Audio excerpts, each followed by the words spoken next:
क्या सच में आत्माएं हमारे आसपास मौजूद हैं? आज हम एक ऐसी रहस्यमयी और डरावनी कहानी में प्रवेश करेंगे जहां एक साधारण इंसान सजल रात के सन्नाटे में अजीब घटनाओं का सामना करता है।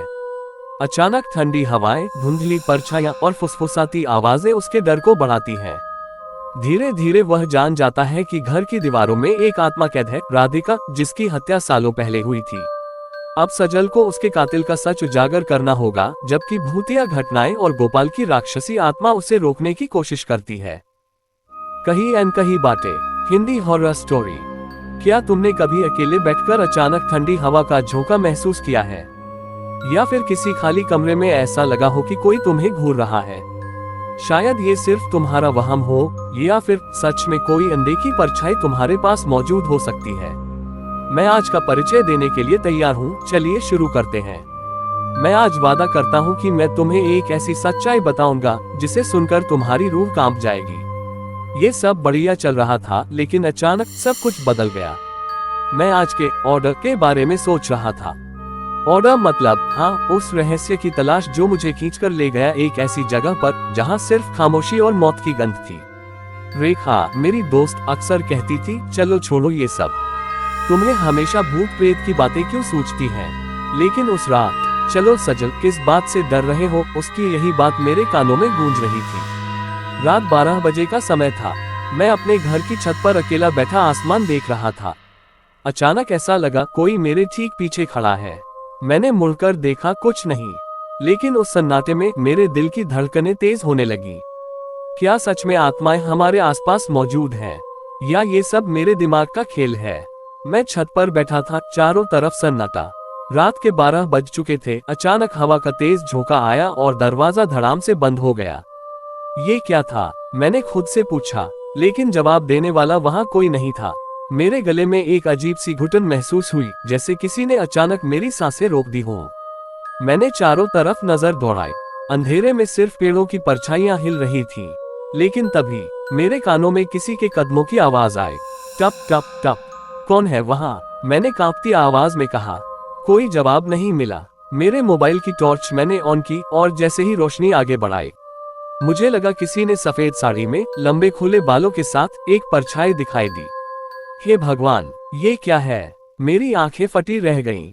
लेकिन अगले ही पल वो परछाई धीरे धीरे धुंध की तरह गायब हो गई। मैं पसीने से तरबतर था, दिल जोर जोर से धड़क रहा था, और अचानक दिमाग में वही सवाल गूंजने लगा, क्या सच में आत्माएं हमारे आसपास मौजूद हैं, या मैंने जो देखा वो सिर्फ एक धोखा था? उस रात मैंने सोचा, शायद मैं सिर्फ थक गया हूँ और दिमाग मुझे धोखा दे रहा है। लेकिन दिल मानने को तैयार नहीं था। मेरे कानों में अब भी वो कदमों की आवाज गूंज रही थी। टप टप टप। सुबह होते ही मैंने रेखा को सब बताया। वो हंसने लगी। चलो सजल, किस बात से डर रहे हो? ये सब तुम्हारी कल्पना है। लेकिन मैं जानता था वो कल्पना नहीं थी, क्योंकि आज भी मेरी आंखों के सामने वही सफेद साड़ी वाली परछाई खड़ी थी। तीसरी रात, मैं फिर उसी छत पर गया। इस बार मैंने तय किया था, जो भी है, आज इसका सच सामने आना चाहिए। रात के करीब 1 बज रहे थे। आसमान में बादल छाए थे, चांद की रोशनी बहुत धुंधली थी। मैंने हाथ में अगरबत्ती जलाई और बुदबुदाया, अगर कोई आत्मा यहाँ मौजूद है तो सामने आओ। अचानक हवा रुक गई, पेड़ों की पत्तियां थम गईं, पूरा वातावरण जैसे जम गया, और फिर मेरे सामने धीरे धीरे वही परछाई उतरने लगी। इस बार धुंधली नहीं, स्पष्ट। लंबे काले बाल, फटी हुई सफेद साड़ी, चेहरे पर गहरी चोट के निशान, और आंखें बिल्कुल खाली। मेरे पैरों ने जैसे साथ छोड़ दिया। हे भगवान, ये सच में आत्मा है क्या? उसने धीरे धीरे मेरी तरफ हाथ बढ़ाया और अचानक मेरे कान के पास झुककर फुसफुसाई, मैं अभी भी यही हूँ। मेरी चीख गले में ही दब गई। उसकी आवाज, वो इतनी ठंडी थी कि जैसे बर्फ मेरे कानों के आर पार उतर गई हो। मैं अभी भी यही हूँ। ये कहते ही मेरे पूरे शरीर में सिहरन दौड़ गई। मैंने कांपते हुए पूछा, तुम कौन हो? मुझसे क्या चाहती हो? उसने अपनी खाली आंखों से मेरी तरफ देखा और अचानक जोर से हंस पड़ी। हाँ हाँ हाँ हाँ। वो हंसी इंसान की नहीं थी। वो हंसी इतनी भयानक थी कि मानो रात का सन्नाटा भी टूटकर भाग गया हो। उसने धीरे धीरे कहा, मेरा नाम राधिका है। मैं मरी नहीं थी, मुझे मारा गया था, और मेरी लाश इसी घर की दीवारों में दफन है। ये सुनते ही मेरे पैरों के नीचे की जमीन खिसक गई। मैंने घबराकर चारों तरफ देखा, लेकिन वहां सिर्फ अंधेरा और वो परछाई थी। मैं चिल्लाया, ये झूठ है, तुम मुझे डराने के लिए ये सब कह रही हो। लेकिन अगले ही पल उसने जमीन की तरफ इशारा किया। जहां वो खड़ी थी वहां फर्श पर धीरे धीरे खून की एक लकीर उभरने लगी, और उस खून से बने शब्द मेरे सामने चमक उठे, मैं सच कह रही हूँ। मेरा दिमाग सुन्न हो गया। मैं समझ ही नहीं पा रहा था कि क्या करूं। क्या ये सच में कोई आत्मा है, या फिर मेरा दिमाग मेरे साथ खेल खेल रहा है। लेकिन मेरे हाथ कांप रहे थे, मेरे पैर जमीन पर टिक नहीं पा रहे थे, और मेरी आंखों के सामने वो भयानक चेहरा बार बार करीब आता जा रहा था। वो झुककर मेरे कान में फिर बोली, सजल, अगर सच जानना चाहते हो तो उस दीवार को खोदो जहां मेरी आत्मा हमेशा के लिए कैद है। उस रात नींद मेरी आंखों से कोसों दूर थी। उस आत्मा की ठंडी फुसफुसाहट, वो खून से लिखा संदेश, सब मेरे दिमाग में गूंज रहा था।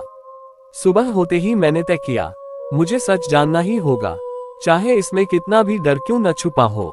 मैंने पूरे घर की दीवारें ध्यान से देखनी शुरू की। तभी मेरी नजर एक पुरानी दरार वाली दीवार पर पड़ी, जो बरसों से टूटी फूटी हालत में थी। रेखा ने हमेशा कहा था, इस तरफ मत जाना, ये दीवार बहुत कमजोर है।